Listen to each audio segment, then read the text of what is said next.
Thank you for choosing to work with our friend today. Today I wanted to go over some information and training before you start your work. So first is, why do we want peers to work with our students with ASD? A child with ASD, just like any student, wants to be involved, have friends, have social interactions, and be treated like everyone else. ASD can cause a lot of challenges making and keeping friends. Having peers around like you helps them learn how to be socially appropriate and things they should and should not do through working with you and watching you.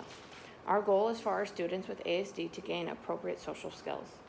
My expectations are as follows.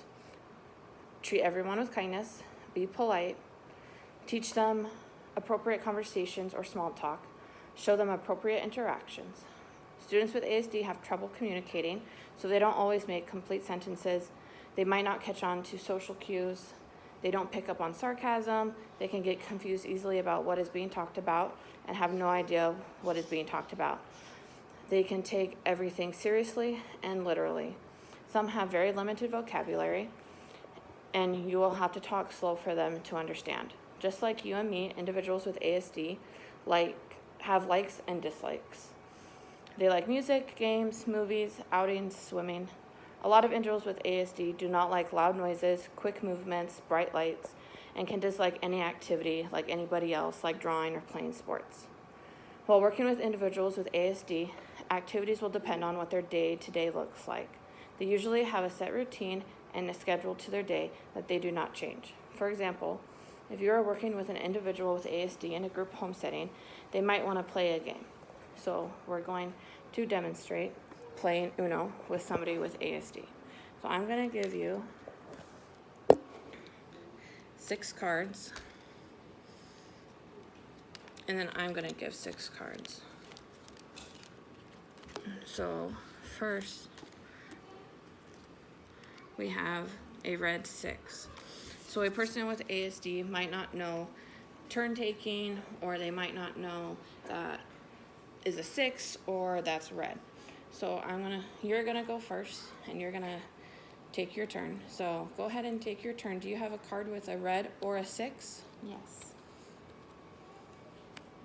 Good job, that is a 6. So it is important while doing activities that you give them positive feedback, that they'll be able to keep going and make the correct choices because of the positive feedback. So then it'll be my turn. And I'm going to put down a yellow. So now you can say to that person, now it's your turn, take your turn. Good job, that is correct. Try to go again. So now a person might try to go again. And what is something appropriate that you could say to this individual? Wait, I'm sorry. It's your friend's turn. Yeah, so you can say, we got to take turns. So it's my turn, so I'm going to go.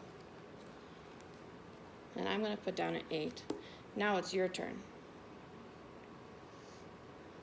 Do you not have an 8 or a green?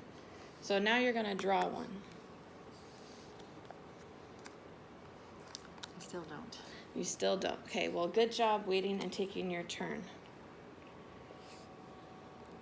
So while playing, you might need to encourage them to take their turn, wait their turn, help them decide what color it is or number. After every time they do something correct, it is important that you provide them with positive feedback and praise, like a good job, or that is correct, that was the right color, good job taking your turn. This way they are more likely to do it in the future because they like the positive feedback. It is important if you work in a school or any other setting that you take data, as it provides us with information regarding how the individual is progressing toward their goal. So I'm going to show you a data sheet that you could keep track of.